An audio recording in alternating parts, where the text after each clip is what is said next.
So in this video, we are going to see that what is function, right? Okay, functions in C program. In the last model, so we have discussed about four different topics. One is the array introduction we have seen, and one more thing, introduction to one-dimensional array and the multi-dimensional array. Then we have discussed about the linear search.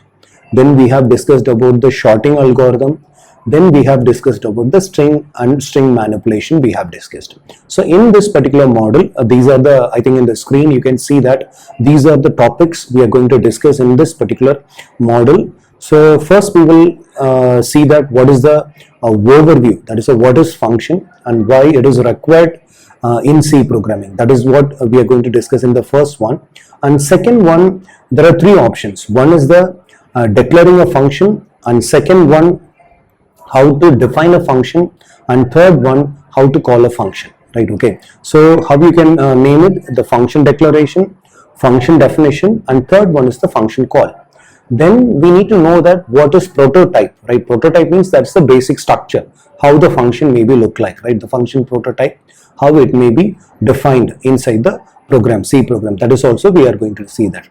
Then two different things are there: how to pass the arguments. First one is passing an argument, and second one, passing arrays to the function. These are the things we are going to see that, right? Okay, here I think in the screen you can see that these are the key benefits of the functions in C programming, right? Okay, so first one, it enables the reusability. I think in the previous classes I have mentioned that the major advantage of the C programming is modularity, right? Okay, so how we can achieve the modularity? With the help of functions we can achieve the modularity, right? Okay, and here you can see that the reusability, and then you can see that the one of the function is called code, that is a code modular. You can convert into a number of models. Then another one is a major one is abstraction, right? Okay, and the third one is the program becomes very easy. If you are using functions in your program, then the program becomes very easy, and same time it gives you that it breaks, that's extensively, right? Okay, number of functions may be there, right? Okay, number of models you can divide it, right? Okay, and the commonly how you can mention the major advantage of the function in C is two things. One is the modularity, and second one is the reusability. These two things you need to remember while you are thinking about the functions, right? Okay, and the next slide you can see that this is how you can define a function or declare a function, right? The both is available here. Declaration and definition both is available, and this is the syntax, common syntax you can mention as a signature, right? Okay, and here return type you need to mention it. It may be you can use it void, or you can use it int. That may be a return type, right? Okay, and you need to mention the function name, then number of arguments, how many arguments you wanted to pass it into the particular function. So then body of the function, this is the syntax of the function maybe look like, right? Okay, and here what is the meaning of prototype, right? Okay, and here you can see that the C prototype, the function prototype declaration specifying the function's return type, then name of the function, then data type, what it is required, and number of parameters. All these four elements will be there. The commonly you can say that three different elements. One is the return type, and second one the function name, and third one is the parameter list. And parameter list you can say that what type of data you wanted to pass as the argument. These are the things will be available in the prototype, right? Okay, and here these are the three things we are going to see that in this particular video. One is function declaration, and second one is function definition, and third one is function call, right? Okay, these are the three things. And what will be look like a function declaration, right? Okay, function declaration is just we give the one piece of line. Okay, so here you can see this is the return type is required, the name of the function, and parameter list. Sometimes we no need to give the parameter list also. If it is required we can give it, otherwise the syntax may be look like the common one, right? Okay, and here the example also have given that int sum, the int is the return type and sum is the function name, and here int a and int b are the arguments, right? Okay, and the diagram also you can see that return type and sum, that is sum is the function name, and here clearly I have mentioned. And finally we have given that semicolon, right? Okay, semicolon is required. The semicolon only it will be used for the declaration, the semicolon will not be used for the definition. Okay, fine. And sometimes the semicolon may be used for the function call, right? That is required. Fine. And here the next one you can see that the function definition. Function definition is the common one, and here the previous one we have seen how we can declare the function, and here how we can define the function. And during the variable types of data type and data types and the variable declaration and all, we have discussed about while we are declaring the variable, memory space will not be allocated for the variable. But if you are defining the variable, automatically the memory space will be allocated to the variable, like that we have seen. Okay, and here you can see that the same return type, function name, then the parameter list is there. After that, body of the function is required. And here you can see that in this diagram you can see that head and body. The head may have the function name, that is a return type function name, and the parameter list will be there in the head part. And the body part, it may have the body of the function will be there. This is what will be there in the function definition, right? Okay, and if you're going to the function call, and here in this diagram you can see that the very simple one. Okay, so this simple one is here, the header file is there, the include header file is there. After that, this is called function, right? Int sum, this is the function, and int main is the mandatory function will be there in every C program. That is the int main is the mandatory function, right? Will be there in every C program.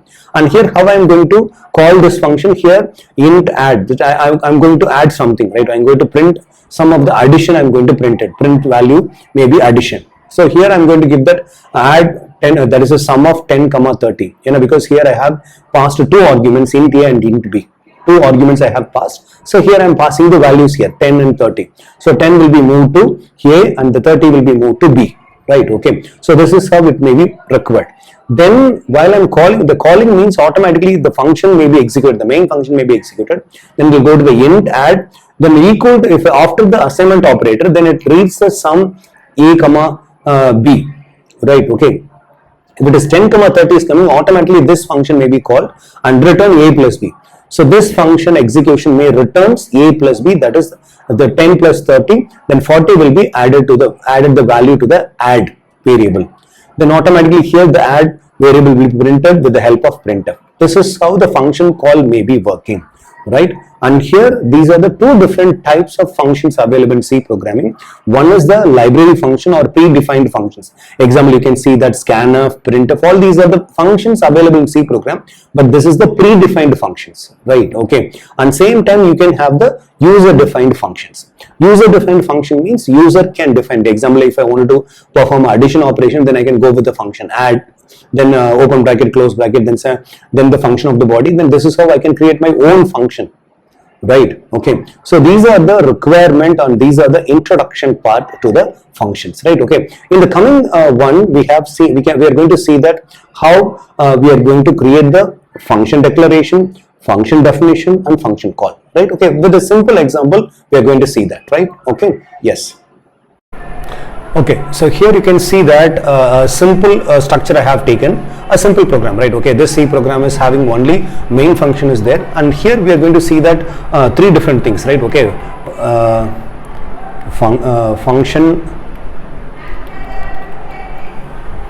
function declaration, and second one function definition, and third one is function call, right? Okay, so here I'm going to create the function declaration first. First one is we need to mention there is a return type. So here I'm giving the return type is void.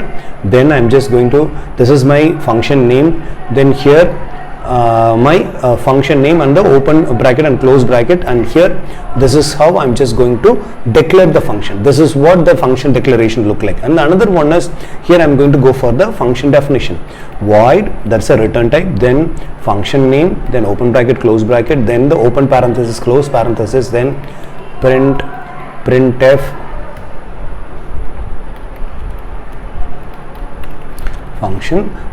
function definition.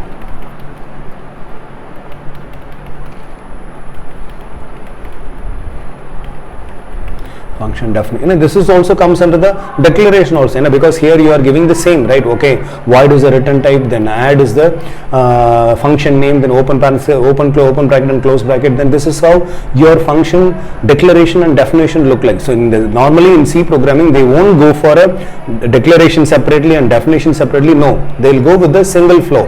Right, okay, now I have declared a function, and now I have declared and defined the function also. Now I am going to call the function, so I need to go inside the main function. So inside the main function I need to call this function. Just mention the function name and just put the semicolon. Now this is how just I have called the function, right? Okay, so now if you are if I am just executing this one, right, automatically you can see that yes, now we can see that this is how this execution, right? I'm just right now you can see the result, how it's look like, right? Okay, that's all. Here in this video we have seen that what is function, then what type of functions we have, right? Okay, and we have the discussed about introduction about the function prototype also, right? Okay, and that three things we have seen.